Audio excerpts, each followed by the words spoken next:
드리기라고 제목으로 하나님 말씀을 나누도록 하겠습니다.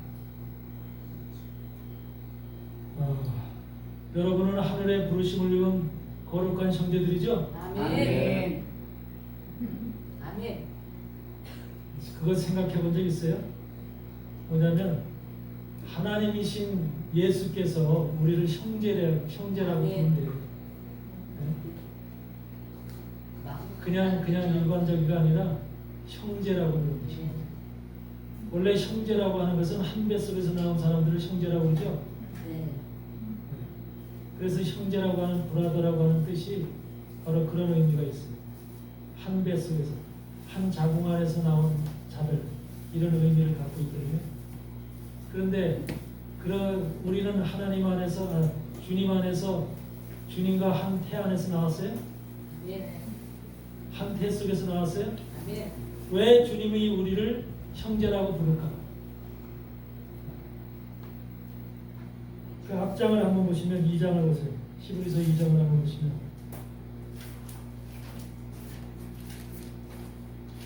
2장 10절을 보시면 만물이 인하고 만물을 말미암은 자에게는 많은 아들을 이끌어 영광에 들어가게 하시는 일에 저희 구원의 주를 고난으로 말미암아 온전케 하심이 합당하도다. 거룩하게 하시는 자와 거룩하게 함을 입은 자들이 다 하나에서 난지라.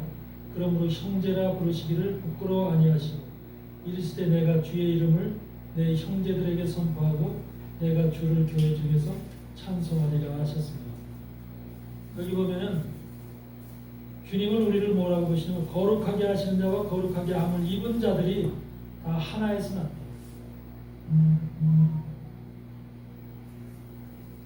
그러니까 진정 하나님의 자녀, 주님으로부터 형제라고 칭함을 받는 자들은 하나에서 났습니다. 여기서 얘기하는 하나에서 났다고 하는 것은 같은 태에서 났다는 소리가, 세상의 형제들은 같은 태에서 나야만 형제라고 칭함을 받습니다. 근데 하늘에서는 하늘의 형제가 되는 것은 세상의 형제와 의미가 달라요. 우리가 하나님의 하늘나라의 주님의 형제로 부름받을 수 있는 것은 한 태에서 나서 그런 것이 아니라 예수의 피를 받아서, 예수의 피가 우리 몸속에 흐르기 때문에, 예수의 피로 인해서 속죄함을 받았기 때문에, 그 피가 우리 속에 흐르기 때문에 우리를 하나님께서 형제라고 부르는 겁니다. 주님께서. 그러니까 세상 형제들은 실체적인 것을 가지고 형제라고 부르죠. 그래서 그 태에서 나오지 않으면 형제라고 부를 수가 없죠. 그런데 하나님의 자녀들 속에서 형제는 바로 믿음으로 예수의 피로 세워진 자. 그러니까 예수의 피라고, 여러분들이 예수의 피로 인해서 속죄함을 받았죠? 아멘. 예수의 피로 인해서 여러분들이 모든 죄가 대속이 됐습니다. 그것이 직접적으로 예수님의 피가 여러분들한테 묻혀진 게 아니에요. 예수님의 피가 여러분 속에 들어온 것이 아니고, 근데 예수님의 피가 나를 십자가에서 흘리신 그 물과 피가 나를 씻기시고 내 안에 들어오셔서 나를 모든 것을 대속하셨다고 하는 것을 믿음으로 받았다는 거예요. 믿음으로. 그러니까 예수님의 형제로 칭함받을 때는 믿음이 먼저 우선인 것입니다. 예수님이 나를 대속하시고 예수님이 나의 모든 것을 해결하셨다는 것을 믿음으로 받는 그 믿음의 것이 형제가 되는 첫 조건인 거죠. 그러니까 믿음이 없는 사람은 형제가 될 수가 없어요. 백성도 될 수가 없고 형제가 될 수 없어요. 그러니까 이 믿음이라고 하는 것은 사실은 보면은 세상 사람들이 볼 때는 이해가 안 되는 거죠. 2000년 전에 태어나서 우리를 위해서 죽었다고 하는 그분이 정말 그렇게 했는지 안 했는지, 우리가 그 피를 받으면, 그 피를 믿음으로 받으면 실제적으로 우리가 대속이 되는 것인지, 이게 사실은 이게 세상 사람들의 생각 속에서는 이해가 안 되죠. 근데 여러분은 말씀 속에서 이걸 듣고, 말씀을 듣고 읽고 하면서 이게 이해가 돼야 안 돼요? 받아들여지죠? 네.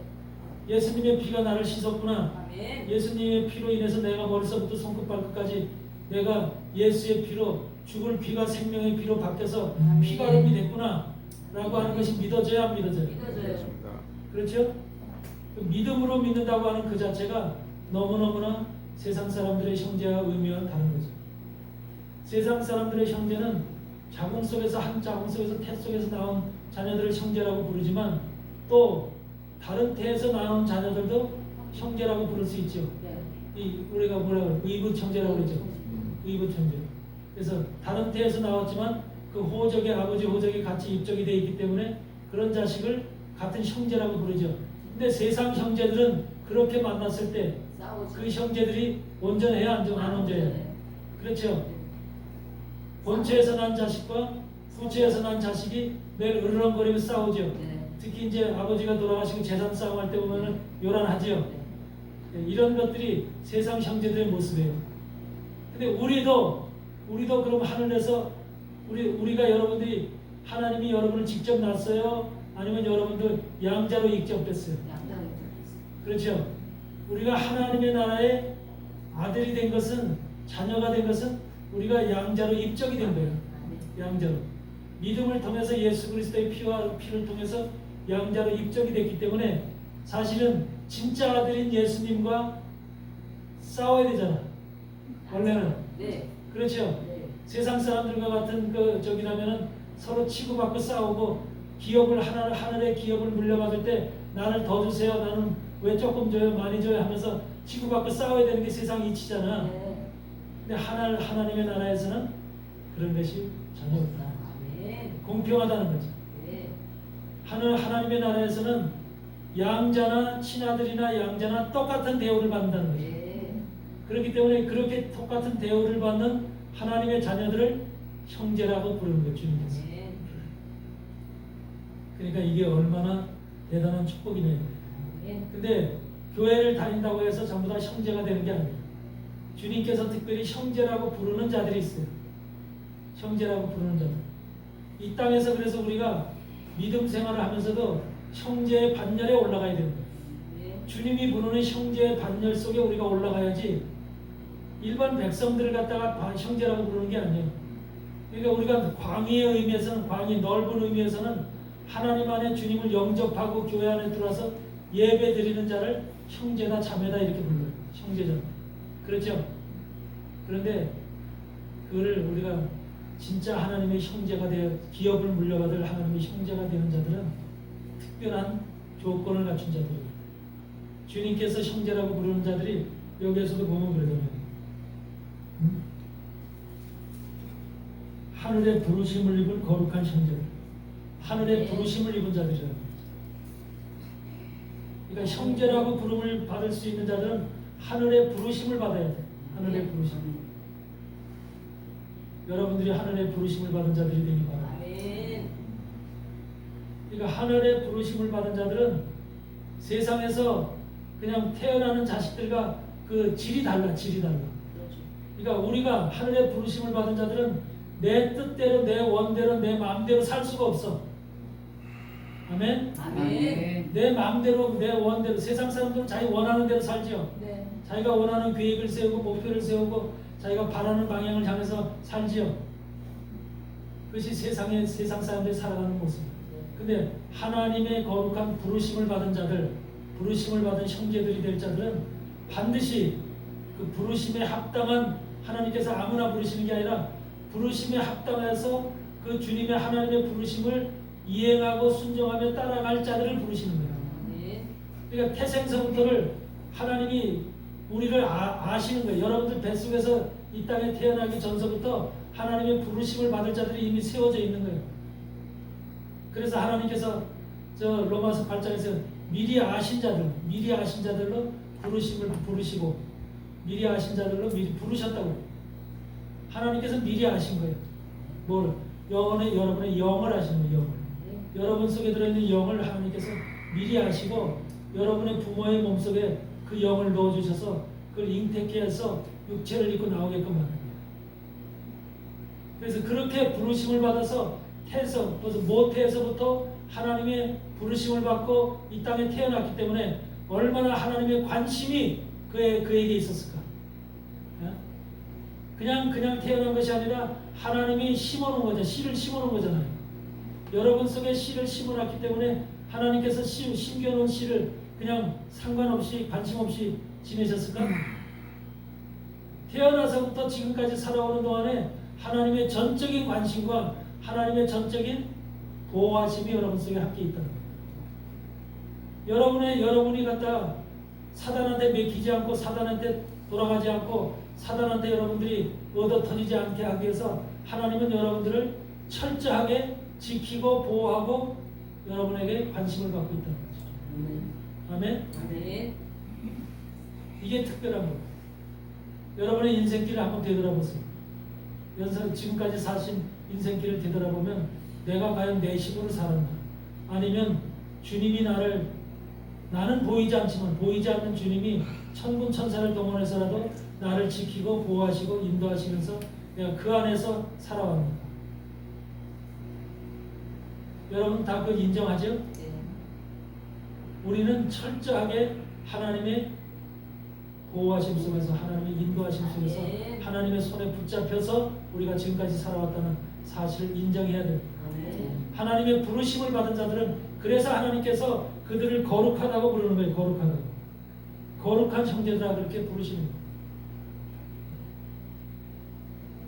그러니까 거룩한 것은 거룩한 분은 주님밖에 없죠. 아멘. 거룩한 분은 주님밖에 없는데 그 주님의 형상을 본받는 사람이기 때문에 주님의 형상을 따라가는 사람이기 때문에 그래서 로마서 8장에서 그러잖아요.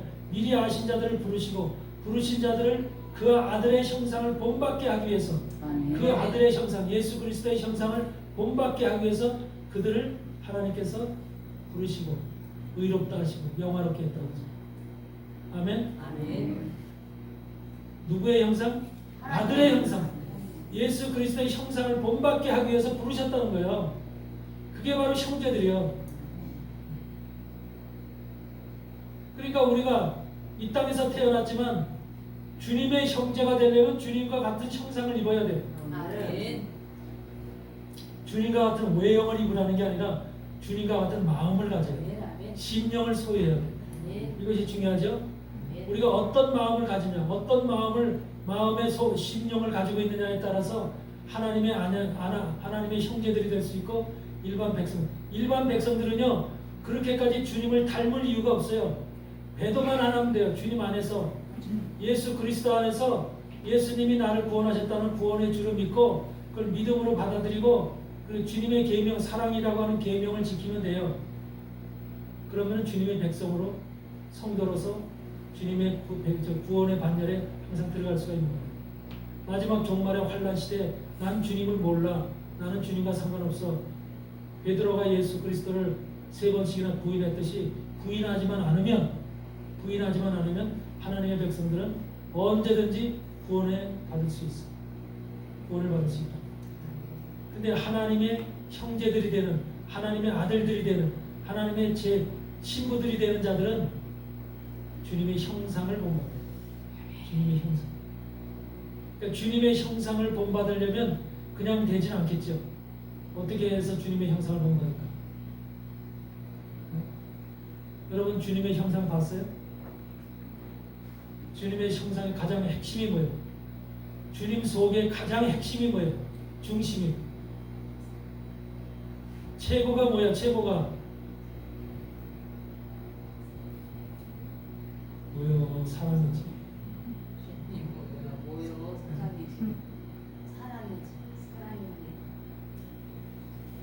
사랑이기 때문에 최고가 사랑이기 때문에 그 사랑을 가지고 우리를 위해서 죽으신 거예요. 아멘. 사랑이 없으면 죽을 수가 없어. 요한복음 15장을 한번 보세요. 요한복음 15장에 뭐라고 기록되어 있는가? 15장 12절을 보니까 내 계명은 곧 내가 너희를 사랑한 것 같이 너희도 서로 사랑하라 하는 이것이니라. 사람이 친구를 위하여 자기 목숨을 버리면 이에 더 큰 사랑이 없나니 너희가 나의 명하는 대로 행하면 곧 나의 친구라.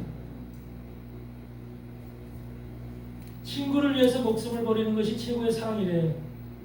그러면은 주님이 지금 주님을 위해서 목숨을 버릴 수 있는 우리가 만약에 주님을 위해서 목숨을 버릴 수 있는 사람이라면 주님께서 우리를 뭐라고 부른다는 거예요? 친구라고 부릅니다.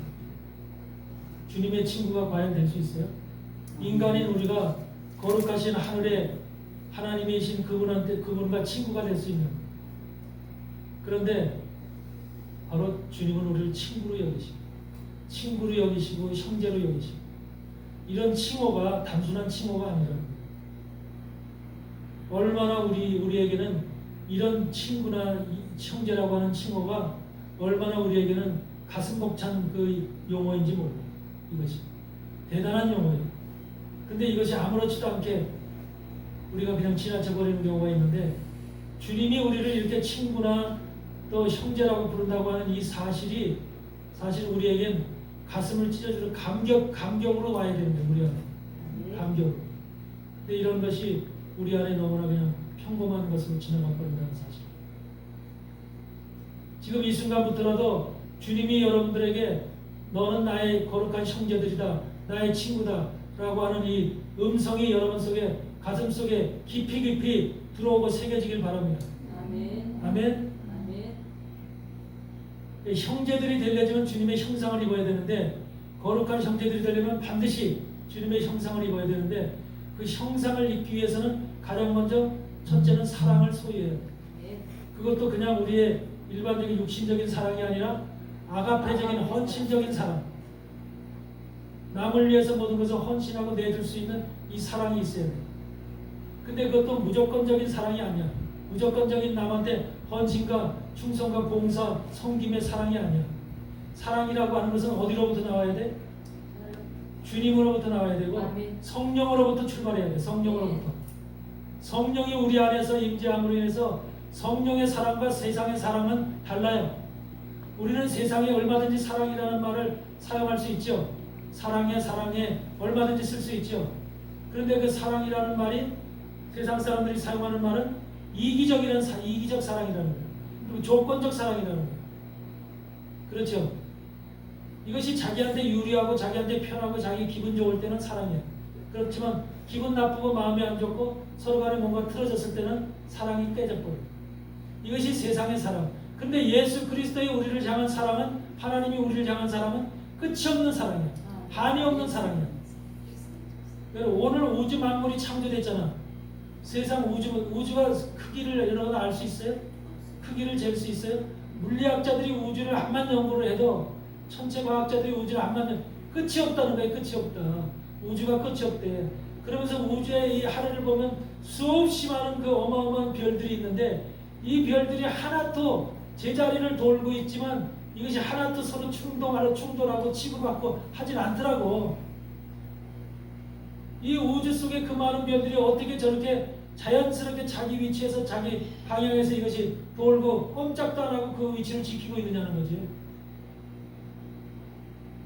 이것이 과연 이것이 자연적이고 우연적으로 이것이 발생한 사실일까? 아니면 하나님의 철저한 하나님의 법칙에 의해서 운영되기 때문에 이것이 되는 것입니다.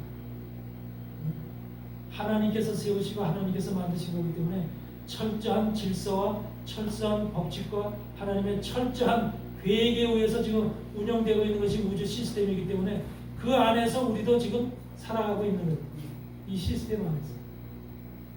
여러분들 그런 생각 해보셨는지 모르겠지만, 우리 지금 지구가 전부 다 이 지구 덩덩이에 전부 다 전쟁이 일어나고 뭐 난리 법석이 지금 뭐 지진도 일어나고 태풍도 일어나고 각곳에서 다 일어나고 있지만, 만약에 지구에서 가장 필요한 것이 뭐예요? 지구에서 최고로 인간이나 짐승이나 저 식물들이나 모든 것들이 가장 필요한 게 뭐예요? 물보다도 더 필요한 거. 네? 공기지, 공기, 산소지. 물은 우리가 요새 돈 주고 사 먹잖아. 삼다수물 사 먹으려면 6개 팩짜리가 10,000원 가까이 돼요. 그래서 사서 먹어야 되잖아. 공기 사서 먹는 사람 있어? 전쟁터에서 공기 사 먹어? 아프리카 사람들 못 먹는 사람들 공기 사 먹어요? 어느 지구 땅덩어리 어디에 있는 나라 사람들이 공기 사 먹는 사람들이 있어? 생명의 최고로 중요한 것이 공기인데, 산소인데, 이 산소를 하나님은 무한대로 우리에게 공급을 해주시고, 그러니까 이것이 뭐냐면 생명을 공급해 주는 거예요. 생기를 공급해 주시는 거예요. 항상 생기를 우리에게 공급해 주시는 분이 하나님. 근데 만약에 이 공기가 하루아침에 어떤 사태에 의해서 공기가 하루아침에 이것이 딱 사라져 버렸다고 생각해. 싹 사라져 버렸어. 그리고 숨을 못 쉬어. 그럼 어떻게 될까? 싹싹 끔찍한 거예요. 이 지구가 그냥 그대로 끝나는 거야. 멸망되는 것이고 모든 피조물들이 그대로 다 죽어버리는 거야.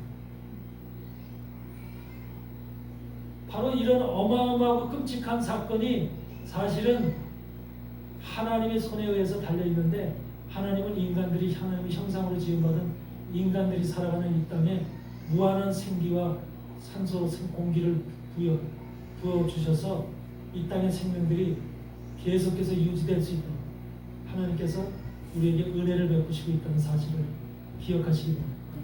이것이 물리적인 법칙에 의해서 또 우주적인 어떤 과학적인 법칙에 의해서 지금 그렇게 되는 것이 아니라 하나님의 은혜로 하나님이 창조한 이 창조 세계, 특히 인간이 살아가는 이 지구 땅덩어리 안에 바로 하나님께서 베푸신 철저한 하나님의 운영과 계획함과 운영하심이 이 땅에 지금 적용되고 있다는 사실을 기억하십니다. 요즘에 가끔 보면은 뭐 우주인이다 뭐다 이상한 거 또 뭐 이렇게 외계인 뭐 그런 거 얘기하죠. 네. 그게 얼마나 그게 적그리스도가 탄생되기 전에 이 세상을 사람들 생각을 혼돈시키게 하기 위해서 창조 이념을 갖다 하나님이 창조한 이 땅을 창조하고 인간과 모든 세계를 창조했다고 하는 창조 세계의 그 모든 것을 파괴하고 사람들 인식 속에 지금 과학 세계죠. 네. 과학 세계 속에서 그런 우주인의 개념을 집어넣어가지고 이 인간만이 사는 게 아니라 우주 어떤 외계에 어떤 우주인들이 별도로 살고 있다. 특별히 발달된 어떤 최첨단의 과학 기술을 가지고 우리에게 접근해 오고 있다. 이런 것을 은연히 심어주는 거예요. 우리에게. 그러므로 인해서 하나님의 창조, 하나님이 이 땅을 창조하셨다고 하는 그 계획을 과학이 무너뜨리려고 합니다. 우리 의식 속에 그런 의식을 잠재적으로 지금 부여해주고 있는 거예요. 근데 그거를 받아들인다니까. 학생들한테 그 얘기를 하면 학생들이 받아들인다니까, 과학 시간에. 그러니까 전부 다 하나님의 창조, 하나님이 땅을 창조했다는 창조론 자체가 무의미해져 버리게 그렇게 지금 과학이 만들고 있는 거예요. 여러분, 우주인이 만약에 있었다면, 외계인이 있었다면 왜 지금까지 안 나타나고 안 발견됐을까? 왜 지구에 이상하게 생긴 사람들이 안 와 있을까?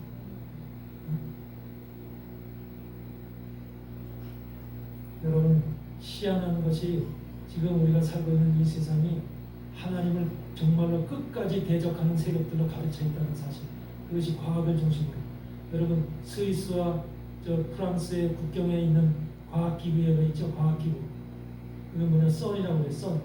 썬이라는 과학기구가 있는데, 그것은 한마디로 말하면 새로운 창조 이념을 자기네들이 인간의 과학으로 창조 세계를 만들어낸 거예요. 창조 세계를 만들어내서 거기에서 하나님의 창조 이념을 완전히 깨부시려고 하는 그런 계획하에서 그 과학 기계를 거기다 설치를 해놨어요. 그 과학 기계가 얼마인지 아세요? 과학 길이가 그 산속을 파가지고 프랑스와 스위스의 국경에 산속을 파가지고 지금 현재 91km인가 그래요. 91km의 과학 기계가 지금 설치되어 있대요. 그래서 거기서 양전자, 중성자 이런 것들을 보내서 이 양자 그 한번 충돌 실험, 그리고 양자가 분열되는 실험, 이런 것을 통해서 이 중력과 이런 우주 세계의 모든 이런 것들이 어떻게 운영되고 있는 것인가, 이런 것들을 지금 과학으로 다 이것을 파헤치기 위한 그런 것들을 오랫동안 연구해오고 있어요. 지금까지 한국의 과학자들이 거기 참여하고 있고, 세계 중 수십 개국의 과학자들이 거기 가서 있고, 몇만 명의 과학자들이 지금 거기 가서 연구를 하고 있어요.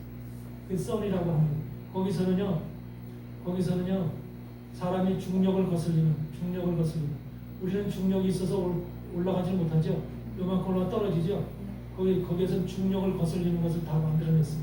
그래서 우리가 중력 없이 하늘로 올라갈 수 있고, 여기서 있다가 여기서 순간 이동을 해서 부산으로 갈 수 있고, 순간 이동을 해서 일본으로도 갈 수 있는 순간 이동 장치까지 다 만들어놨어요. 현대가 우리가 다 지금 과학적으로 이 방송에서 나오지 않지만 이미 썬이라고 하는 과학 기계를 통해서 이미 그들은 그런 것을 다 만들어놨어요. 그러니까 그거는 신만이 할 수 있는 일이잖아요. 순간이동을 누가 사람이 할 수 있겠어요? 여기 내가 있다가 여기서 순간 부산 가 있다니까. 그런 걸 사람이 할 수 있어요? 없어요. 근데 과학기계가 그걸 만들어냈다니까요. 그래가지고서 적그리스도도 그런 인물이 되는 거야 앞으로. 그래서 거기 이름이 뭔지 아세요? 계시록 9장에 보면 뭐가 나와요? 아바돈이라는 게 나오죠. 아볼리온이라고 나오죠. 아볼론. 그게 뭐예요? 파괴자라는 말이죠. 그 이름 자체가 그 썬 이름이 파괴자야. 아볼론이야. 아바론이고. 아셨어요? 왜 하필이면 그 땅 이름이 프랑스와 스위스 국경에 있는 그 지역 이름, 땅 이름이 아볼론이 아볼론. 근데 아볼론이라는 파괴자라고 하는 그 이름 위에 그 과학기계를 설치해놨다니까. 그러면서 그 앞에 그 과학기구의 가장 앞에 들어가는 입구에 서 있는 큰 동상이 있어. 큰 동상. 그 동상이 뭔지 아세요? 신두교 여신의 동상이에요. 신두교 여신. 신두교 여신이 이렇게 서 있으면서 신두교 여신의 판이 이렇게 나와 있으면서 하여튼 귀신 같은 신두교 여신들 아시죠? 그런 신이 그 앞에 큰 상으로 서 있어요. 과학기계 앞에 그 신이 서 있다니까. 과학하고는 전혀 맞지 않는 그 신두교의 신이 거기 썬이라는 기구 앞에 딱 서 있어. 그게 현대 지금 최첨단과 AI 시대에 과학 시대에 만들어져 있는 지금 그 썬이라고 하는 아볼론의 현재의 모습인 거예요. 그게 대부분의 사람들은 지금 그런 기구가 있는지도 모르죠. 천명이면은 그걸 아는 사람은 10명도 안 돼요. 이런 세상에 우리가 살고 있는 거예요. 철저하게 하나님의 창조 이론을 배격하고 모든 마지막 시대는 하나님이 아니라 인간이 과학이 이렇게 모든 것들을 지금 새로 창조한다. 인간이 새로워지고 인간이 창조하고 인간의 수명이 한마디로 지금 80세, 90세, 100세까지 산다고 하지만 그 시간이 아니라 150세, 200세 언제 죽지 않고 영원히 살 수 있는 그런 생명체까지도 거기서 지금 만들어내고 있다니까. 이게 썬이라는 과학기계예요. 기구. 상상이나 됩니까? 어마어마한 과학기구가 여러분 기구 자체가 91kg가 되는 기구가 땅속에 지금 묻혀 있다니까. 땅속에. 관으로 묻혀 있어. 그래서 여기서 출발하면 그것이 똑딱 1초 동안에 똑딱 하는 동안에 이것이 그 관을 92km 관을 수십 바퀴를 도는 거예요. 똑딱 하는 시간. 빛이 나가는 속도보다 더 빠른 속도로 이것이 돌면서 그들의 모든 것들이 지금 이것이 어떻게 지금 변화되는가 이런 것을 발견해내는 거예요. 지금 저들이 과학계가 하고 있는 현실을 보면은 우리 신앙인의 입장에서 보면은 기가 막혀요. 정말 끔찍하기도 하면서 기가 막힌 현실이 오늘날의 과학 세계예요. 그러니까 이런 것이 다 뭐를 위해서? 예수 그리스도 하나님의 실체를 거부하고 부인하기 위해서. 그러니까 과학에 물들어 있는 현대 세대, 과학에 물들어 있고 과학을 따라가는 모든 현대 시대, 또 많이 배운 사람들은 어떻게 했어요? 전부 다 그런 세상에 오면은 그걸 갖다 믿고 따라가는 거예요. 하나님 창조 다 버리게 돼 있어, 다 짓밟게 돼요. 여간한 신앙과 여간한 믿음을 갖지 않으면 하나님의 창조론을 인정하고 받아들이면서 끝까지 그 창조론을 지키기 어려운 이런 세상이 지금 우리 앞에 현재 진행되고 있는 세상입니다. 그러니까 하나님의 창조를 파괴하는 거예요. 파괴. 왜 파괴자라는 이름은 아볼론이라는 파괴자라는 이름을 가진 그 땅에다가 바로 그 지역명에다가 그 기구를 설치했을까?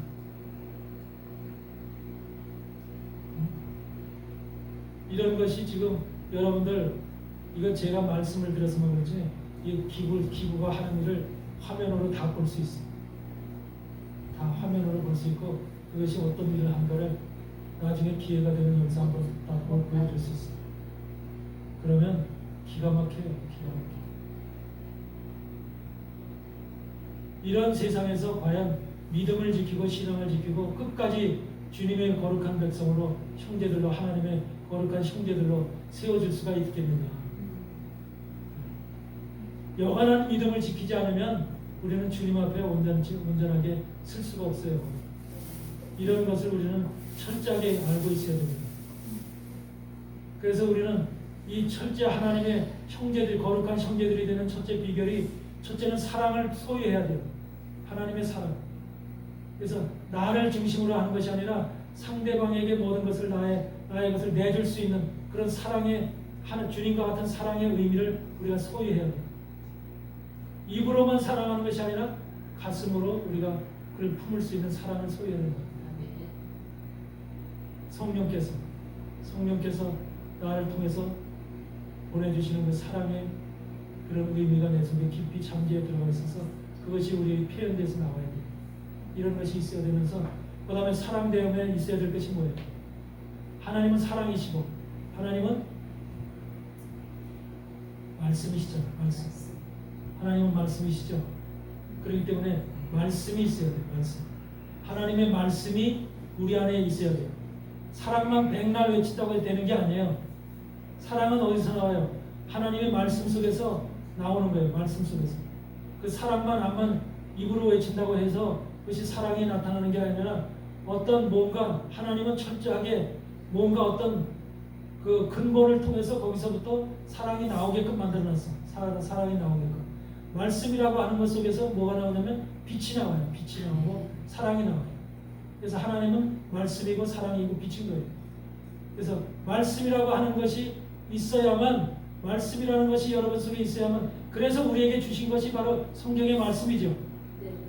성경의 말씀이 바로 우리에게 그 속에서 나오는 것이 사랑이고 빛인 거예요. 우리가 말씀이라는 것이 바로 뭡니까? 우리가 베드로전서 1장을 보시면 말씀은 뭐라고 해석하고 있어요? 베드로전서 1장을 보면은 23절에 너희가 거듭난 것이 썩어질 시로 된 것이 아니요 썩지 아니할 시로 된 것이니 하나님의 살아있고 항상 있는 말씀으로 되었느니라. 그러므로 모든 육체는 풀과 같고 그 모든 영광이 풀의 꽃과 같으니 풀은 마르고 꽃은 떨어지되 오직 주의 말씀은 세세토록 있도다 하였으니 너희에게 전한 복음이 곧 이 말씀입니다. 말씀 속에서 모든 것이 있는 거예요. 말씀 속에서. 우리에게 주어진 구약과 신약의 말씀 속에 하나님의 뜻이 있고 하나님의 계획이 있고 하나님의 세상을, 우주를 운영하는 모든 법칙이 이 안에 다 들어있는 거예요. 그러니까 말씀을 우리가 읽고 말씀을 깨닫고 내 안에 말씀이 정말로 기록이 되어서 그 말씀대로 우리가 살아야지 그것이 주님의 형상대로 되어지는 모습입니다. 예수 그리스도 주님께서 이 땅에 오실 때는 말씀을 갖고 오셨어요. 자기 육체 속에 말씀을 가지고 오셨어요. 예수님이 이 땅에 오셨을 때 가지고 온 말씀이 신약이에요? 구약이에요? 예수님이 이 땅에 가지고 오실 때, 이 땅에 오셨을 때, 오셨을 때 신약의 말씀을 가지고 왔어요? 구약의 말씀을 가져왔어요? 구약의 말씀으로 오신 거예요. 구약의 말씀으로. 구약의 말씀을 머리서부터 손끝 발끝까지 담아오셨는데 가득 채워져서 온 거예요. 그런데 예수님의 입을 통해서, 그 구약의 말씀이 입을 통해서 나왔을 때 그걸 복음이라고 해요. 아멘. 아셨어요? 주님은 주님의 입을 통해서 구약의 말씀이, 우리 구약의 말씀을 풀지 못하죠. 구약의 말씀 어렵죠. 해석하기가 힘들죠. 그런데 주님의 입을 통해서 그 구약의 말씀들이 하나하나 복된 말씀으로, 생명의 말씀으로 나오는 거예요. 그래서 바로 요한복음 2장에서 가나 혼인잔치에서 그 소리를 하는 거예요. 가나 혼인잔치에서 뭐라고 합니까? 물 항아리 6통에 물을 가득 담죠. 그게 바로 육신의 물을 가지고 잔뜩, 구약의 물을 가지고 온, 구약의 생명의 물을 가지고 온, 말씀의 물을 가득 채워서 오신 예수 그리스도 자신을 가리키는 거예요. 예수 그리스도 자신이 육을 가지고 우리와 같은 모습으로 하는데 그 안에 바로 물이 가득 채워져 있다는 거죠. 물이 가득 채워져 있는 그 모습으로 하는데 그 물이 구약의 물인 거예요. 구약의 물, 말씀의 물. 근데 그것을 제자들을 통해서 이 물을 연회장에 퍼다줘라 그러죠. 물을 연회장에다 퍼다줬지 뭐예요? 포도주를 연회장에 퍼다주지 않았죠. 물을 퍼다 줬는데 그 이 물을 마신 사람은 물을 마셨어요? 포도주를 마신다고 그래요? 바로 그거예요. 지금 구약의 말씀을 복음으로 전파했는데 그게 물이에요. 물을 지금 여러분들 지금 신약을 읽을 때 그것이 구약의 물이에요. 구약의 물인데 그 해석된 물이에요. 주님이 우리에게 이해할 수 있도록 해석된 물이에요. 그래서 그 물을 우리가 마시니까 그것이 우리 안에 들어가서 뭐가 돼요? 포도주가 되고 피가 되는 거예요. 우리 안에 들어갔을 때 포도주가 되고 그것이 예수님의 피가 된다고 하는 것은 바로 그것이 그냥 물을 먹어서 되는 것이 그 물의 맛을 알았을 때, 물의 의미를 깨달았을 때 피가 되고 바로 포도주가 되는 거죠.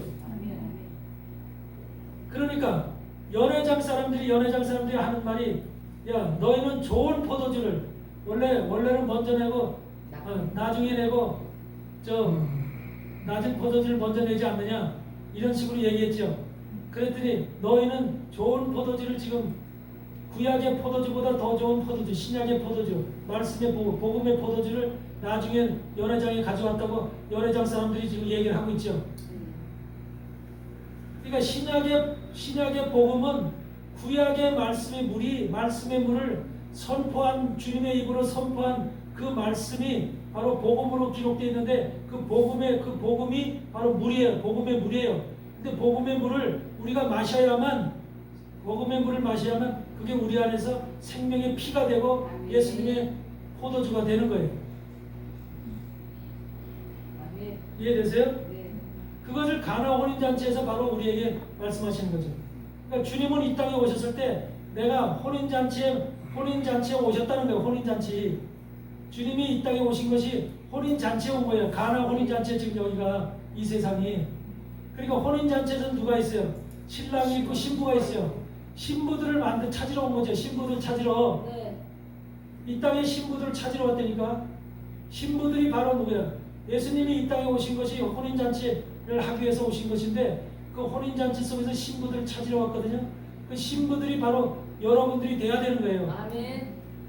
그 신부들이 마지막 시대에 바로 종말의 신부들이 완성되는 거예요. 완성. 그러니까 우리가 신부들로 세워짐을 받으려면 완전히 그리스도의 형상으로 변화를 받은 거룩한 형제들로 우리가 변화를 받아야만, 인정을 받아야만 예수 그리스도의 바로 그런 신부들이 될 수가 있는 겁니다. 그러니까 그와 같이 우리가 하나님의 신부가 되고 거룩한 형제들이 되고 하나님의 아들들이 되고 하는 모든 것이 그냥 자연스럽게 교회만 다닌다고 되는 것이 아니라 그리스도의 형상을 입어야 된다는 사실을 염두에 두시기 바랍니다. 그리스도의 형상. 그리스도의 형상은 말씀을 통해서 우리가 그 속에서 나오는 사랑과 빛을 통해서 그리스도의 형상이 만들어진다. 그래서 그 형상이 여러분 속에, 여러분 빛이라고 하는 것은 여러분 안에 빛이 있어야 돼요. 말씀이 있는 사람은 빛이 있어요. 그래서 빛이 그 표현이 돼요. 빛이 표현이 됨으로 인해서 그 얼굴 색깔도 달라지게 돼요. 만약에 그리스도인을 하나님을 믿는다고 해서 얼굴이 침침하고 매일 검고 썩어 있어서 찡그리고 있고 그러면 그 사람을 하나님의 사람이라고 누가 인정을 하겠어요?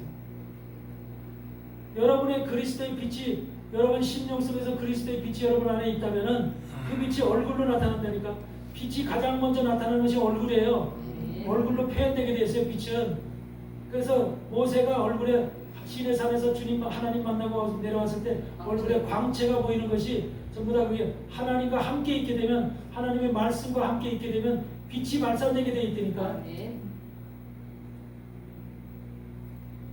그러니까 이것이 그냥 우연히 되어지는 것이 아니라 바로 하나님의 말씀으로 되어진다는 사실을 염두에 두시기 바랍니다. 말씀이 깨달아지지 않으면, 말씀이 내 속에서 이해되지 않고 깨달아지지 않으면 빛이 역사할 수가 없습니다. 빛이 나타날 수가 없습니다.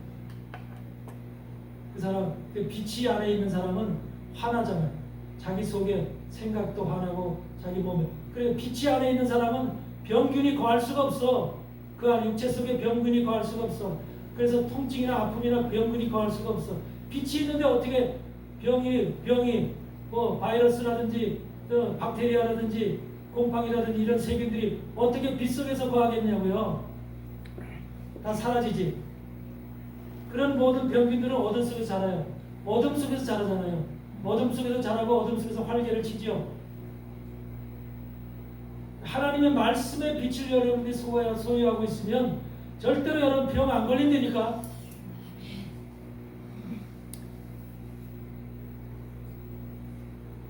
하나님의 빛이, 그러니까 하나님의 말씀과 하나님의 빛이 여러분의 모든 것들을 깨끗하게 하고 여러분의 모든 삶을 정말 건강한 삶으로 이끌어가는 핵심이 중심인 거예요. 이런 사실을 여러분들 기억하시기 바랍니다. 그러니까 하늘의 부르심을 입은 거룩한 형제들이 되어지는 이런 사실은 아무나 되어지는 게 아니라 바로 거룩한 형제들로 부름을 받기 위해서는 그리스도의 형상을 입어야만 된다는 것을 깨달으시기 바랍니다. 그리스도의 형상을 입어야 된다. 그리스도의 형상을 입기 위해서는 첫째, 내 속에 하나님의 말씀이 있어야 되고 말씀을 통해서 바로 빛과 사랑이 표현되어야 돼요. 빛과 사랑. 빛과 사랑으로 말씀이 나타나야 돼요. 여러분, 말씀만 있고 말씀만 소유하고 있으면 그거는 뭐예요? 서기관 바리새인들이 똑같은 거예요. 서기관 바리새인. 그리고 신학자들과 똑같은 거예요. 여러분, 그 말씀이 뭐가 돼요? 살아서 운동력이 있어야 되죠. 운동력이 있어서 혼과 영과 관절과 골수를 쪼개기까지 하고, 그러면서 그것이 우리의 생각과 마음을 전부 다 벌거벗은 듯이 드러내줘야 되죠. 그것이 바로 우리에게 주어지는 말씀의 능력이에요. 말씀이 들어가 있는 사람은 혼과 영과 관절과 골수가 쪼개진다니까. 그 속에 숨겨져 있던 어둠의 세력들, 악의 세력들이 다 드러난다니까. 벌거벗은 듯이 드러나요. 벌거벗은 듯이 드러나면은 숨길 게 없는 거예요. 거룩한 형제들이라고 하는 것 때문에 제가 한 가지 말씀드리는데, 로마 시대에 네로 황제 베스파시아누스 그 황제를 통해서 수많은 사람들이 그때와 당시에 로마에 불이 났을 거예요. 불이 나면서 큰 화재가 있는데 그걸 그리스도인들한테 다 책임져야 했거든요. 근데 그리스도인들이 미움을 받았어요. 그때 상당히 미움을 받았어요. 왜 미움을 받은지 아세요? 로마 사람들은 신을 섬길 때 이 신이든 저 신이든 아무나 자기가 좋아하는 사람을 신으로 섬겨요. 사람도 신으로 섬겨요. 황제가 일하다가 죽었다 그러면 네로 황제도 신이고 베스파시아누스 황제도 신이고 다 신이에요. 그러니까 사람도 신이 될 수가 있는 거예요. 그러니까 그런데 그리스도인들은 여호와 하나님만이 신이다 이렇게 믿으니까 그 사람들을 무종교인으로 봐서 종교가 없는, 그러니까 무종교인으로 그리스도인들을 한마디로, 그들은 로마 사람들은 한마디로 교육받은 아주 높은 지적인 사람들이라고 생각을 했고, 그리스도인들은 아주 무식쟁이, 신도 못 믿는 그런 신이 하나라는 것을 인정을 못하는 거예요. 그들은. 일본 사람들도 지금 800만 개의 신이 있죠. 똑같아요. 그런 의식이 똑같은 거예요. 신이 하나라는 걸 인정을 못하는 거예요. 내가 인도에 갔을 때 인도 병원 앞에 전도를 하고 있는데, 인도 병원 앞에서 뭐라고 그랬어요? 인도 병원 앞에 이렇게 의사의 사진이, 큰 사진이 딱 놓여 있어. 근데 환자들이 그 병원에 다 입원해 있는데 들어가는 사람들마다 거기다가 놓고서 이렇게 하면서 절을 하면서 그 의사 앞에, 내가 저 사람이 누구냐 그랬더니 의사냐. 근데 의사인데 저 사람이 많은 사람을 치료했대. 저 사람을 통해서 많은 사람을 치료받아서 저 사람이 우리가 섬긴대. 신처럼 섬기는 사람이에요. 그게 그 사람들은, 그러니까 자기가 좋아하는 사람 누구든지 신이 될 수가 있는 거예요. 그러니까 자기한테 좀 세상에 좋은 일 좀 하고 뭔가 좀 이로운 일을 한 사람들은 신으로 대접받는 거예요. 이게 바로 인도 사람들의 사상의 생각이에요. 그러듯이 똑같아요. 로마는 그랬어요. 그 다음에 둘째는 뭐냐면, 로마 사람들이 그리스도인들을 싫어한 것이 뭐냐면 형제 자매라고 부르는 걸 싫어했어요. 로마에서는 형제 자매라고 부르는 것을 누구한테 불러요? 지금 우리 그리스도인들은 형제 자매라고 부르잖아요. 그렇죠? 그리스도밖에 형제 자매라고 부르는 종교가 없어. 그리스도밖에, 기독교밖에. 그렇죠? 저 불교 믿는 사람들 형제 자매라고 불러요? 그 사람도 부르는 이름이 따로 있어. 근데 우리 그리스도인들은 형제 자매라고 불러요. 근데 로마 시대의 형제 자매는 뭐예요? 바로 한 침대에서 서로 잘 수 있는, 한 침대에서 부부처럼 잘 수 있는 그런 관계를 가진 사람들을 형제 자매로 로마 시대는 불렀던 거예요. 근데 이 기독교인들이 형제 자매라고 부르니까 전부 다 이상한 존재들로 다 봤다. 기독교인들을 하여튼 기독교인들을 한마디로 그다음 로마 사람들이 생각하기에는 아주 희한한 존재들로 본 거예요. 이상한 존재들. 그래서 기독교인들을 천대한 거예요. 지금도 우리는 그 기독교의 영향을 통해서 초대교회에서부터 형제자매로 불렀기 때문에 그 형제자매라는 용어가 지금 우리에서는 아무렇지도 않은 의미로다가 자연스럽게 불려지죠. 그래야 안 그래요? 형제자매 불려지잖아요. 거기에 깊은 의미는 바로 그런 뜻이 들어있는 거예요. 이런 것들이 로마 시대에 바로 그리스도인들이 탄압받게 돼요. 그러고서 또 뭐 하나 탄압의 원인이 뭐냐면 우리가 일주일에 한 번씩 저거 성찬하잖아요. 성찬할 때 세례를 받은 사람 외에는 예배를 같이 드렸다가도 성찬할 때는 세례 받지 않은 사람 다 나가야 돼요. 다 나가야 돼요. 그 땅 문을 닫고 나서 그 안에서 세례를 줘. 그래서 떡을 띄어. 떡을 뜰 때 바로 이 사람들은 뭐냐면 사람의 인육을 먹는다 이렇게 생각해요. 로마 사람들은 교회 안에서 사람의 인육을 먹는다. 왜 먹고 뛴다니까, 먹고 마신다고 하니까 사람의 살을 먹고 사람의 피를 마신다는 이런 식으로 기독교인들을 사람을 먹고 마시는 그런 존재로다가 이해하는 거예요. 그래서 초대교회 시대에 바로 수많은 황제들로부터 교회가 탄압을 받고 멸시를 받고 천대를 받고 많은 사람들이 죽게 된 그 근본 원인 속에는 그게 자리 잡고 있는 거예요. 로마 사람들이 이해하지 못할 풍속을 가지고 있다는 거예요. 이해하지 못할 풍속. 그게 그리스도인들은 그때만 해더라도 뭐예요? 성령을 통해서 뭐 고아도 사랑하고 뭐 어린아이도 버려진 자도 사용하고 노인에서부터 여자서부터 노예서부터 이런 모든 사람들 전부 다 품고 사랑하잖아요. 이게 지금 우리 말씀 속에 있잖아요. 그래서 우리는 그렇게 했던 거예요. 근데 로마에서는 뭐예요? 여자도 뭐예요? 여자는 뭐예요? 로마 시대 여자는 뭐였어요? 재산이요, 재산이요. 가치가 없으면 버리는 거예요. 아이도 마찬가지, 애기도 부모가 아버지가 봤을 때 아버지가 권한이 있어. 아버지가 봤을 때 이 애가 조금 이상해 있어. 그러면 버려 아이를. 그래서 그 버리는 아이들, 버린 여자들을 전부 다 끼워안고 포용하고 그들과 함께 생활했던 그 사람들이 기독교인들이야. 그래서 기독교인들이 고아원을 세우고 함께 그들과 함께 생활했기 때문에 로마 속에서는 그런 걸 처음에는 이해를 못한 거예요. 근데 나중에 시간이 지나가면서 점점 약한 자들, 힘든 자들, 어려운 자들과 함께하는 그리스도인들에 대한 생각이 바뀌기 시작한 것이 로마 사회의 모습이죠. 근데 처음에는 그걸 절대로 이해를 못했어요. 그만큼 철저한 이상한 조직을 가지고 있는 것이 로마 시대였기 때문에 그 로마 시대의 그 풍습 속에서는 기독교가 화합이 될 수 없는 그런 종교였다는 거예요. 그렇지만 오늘날 우리는 하나님의 형제 자매들, 교회 안에 있는 사람들을 형제 자매라고 부르죠. 근데 형제 자매를 우리는 부르지만 그 형제에서 광의의 형제라고 하는 것은 교회 안에 영접해서 예수를 영접해서 교회 안에 들어와 있는 모든 사람들을 형제라고 부르지만 일반적으로는 크게 교회 안에 예수님을 영접해서 들어온 사람들을 형제라고 부르죠. 그렇지만 그 사람들을 뛰어넘어서 우리가 한 단계 예수 그리스도의 형상을 본받은 자들, 하나님의 아들로 인정받는 자들, 이런 자들을 거룩한 형제, 부르심을 받은 거룩한 형제들이라고 별도로 주님은 칭하는 거예요. 그들을 친구라고도 하고 거룩한 형제들이라고도 하고 또 그들을 하나님의 아들들이라고 부르는 거예요. 주님은 마태복음 로마서 8장 22절, 21절, 22절, 23절에 보면은 피조물이 고대하는 바는 하나님의 아들들이 나타나는 것이니 피조물이 허무한데 굴복하는 것은 그 굴복케 하시는 이로 말미암으리라. 그러죠? 피조물이 고대하는 것은 뭐예요? 온 이 땅의 피조물들이 고대하는 것은 하나님의 아들들이 나타나는 것을 고대하고 있다는 거예요. 하나님의 아들들이 나타나면 이 세상은 끝난다는 거예요. 주님이 재림하시면 끝난다는 거예요. 근데 그 하나님의 아들들이 바로 여기서 부르심을 받은 거룩한 형제들이라는 거예요. 부르심을 받은 거룩한 형제들. 여러분들도 그런 사람이 되고 싶지 않아요? 그런 그런 그 하나님의 아들들로 거룩한 형제들로 여러분의 반열이 세워지고 싶지 않아요? 되고 싶지 않은 거예요. 되고 싶어요.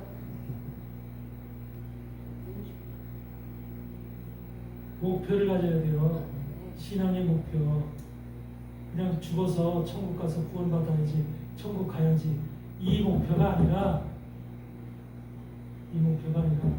내가 하나님 나라에 거룩한 제사장, 거룩한 신부, 거룩한 형제들, 하나님의 아들들로 내가 부름받고 세움을 받아야 되겠다라는 목표를 가져야 되니까 목표. 신앙의 목표를 가지고 우리가 나가는 것이지. 그래서 그 신앙의 목표를 가지고 나가는 사람들을 뭐라고 그래? 침노하는 자는 빼앗느니라고 그러는 거예요. 침노하는 자는 빼앗는다. 백성이 될 사람은 침노할 필요까지 없어. 그냥 믿으면 돼. 버리지만 않으면 돼. 배도만 하지 않으면 돼. 그렇지만 거룩한 형제들이 되고 하나님의 아들들이 되고 신부들이 될 자들은 침노해서 그 자리를 빼앗아야 돼. 야곱이 에서 형의 장자권을 빼앗듯이 뺏어야 된다니까.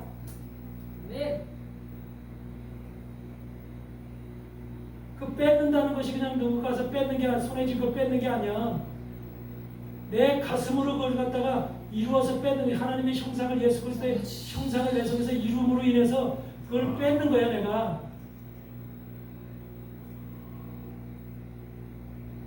그런 신앙에 욕심을 가지려면 그런 신앙의 욕심을 갖기 위해.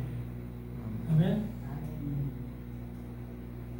이왕 우리가 수십 년간 신앙생활하면서 그냥 왔다리 갔다리 하는 신앙이 아니라 뭔가 하나님을 바로 알고 바로 하나님이 주시고자 하는 최고의 영광 가운데 거하고자 하는 그런 하나님의 그 자리에 우리가 서기 위해서는 뭔가 신앙의 모습이 달라야 되잖아. 특별해야 되잖아. 아멘. 다른 사람들과 동일하고 평범하다면 그런 사람들은 세상에 세고 셌어. 근데 하나님은 세고 센 사람들을 찾는 게 아니야. 피조물이 고대하는 바는 하나님의 아들들이 나타나는 것이니 그 나타날 아들들을 찾는 거라니까. 그럼 왜 그런 욕심을 못 갖느냐는 거예요. 그런 욕심. 아들들이 되고자 하는 욕심. 그 아들들이 되고자 하는 욕심이 계속해서 되는 게 아니라 시간이 정해져 있어. 그 시간이 넘으면 이제 되고자 해도 안 돼. 이미 게임 오버야. 우리가 신앙생활을 하라고 하나님께서 우리에게 시간을 부여해주고 기회를 부여주실 때 이 시간에 해야 되는 거예요. 이 시간에 우리가 그 고난을 취득하고 침노해서 그 자리를 빼앗아야 돼요. 아멘. 이것이 되지 않으면 우리가 거룩한 형제들이라는 부름을 받을 수가 없습니다. 여러분들은 하나교회를 통해서 정말 그러니까 거룩한 형제들로 칭함을 받고 하나님의 거룩한 신부들로 세워지기 바랍니다. 아멘. 그런 하나님의 사람들이 이곳에서 만들어지고 하나밖에 없는 이 하나교회를 통해서 아멘. 그런 사람들이 많은 사람들이 태어날 수 있도록 잉태되어질 수 있도록 그리고 하나님의 기쁨을 살 수 있는 유일한 하나교회가 될 수 있도록 주님께서 이 교회를 축복하시길 바랍니다. 아멘. 아멘. 아멘.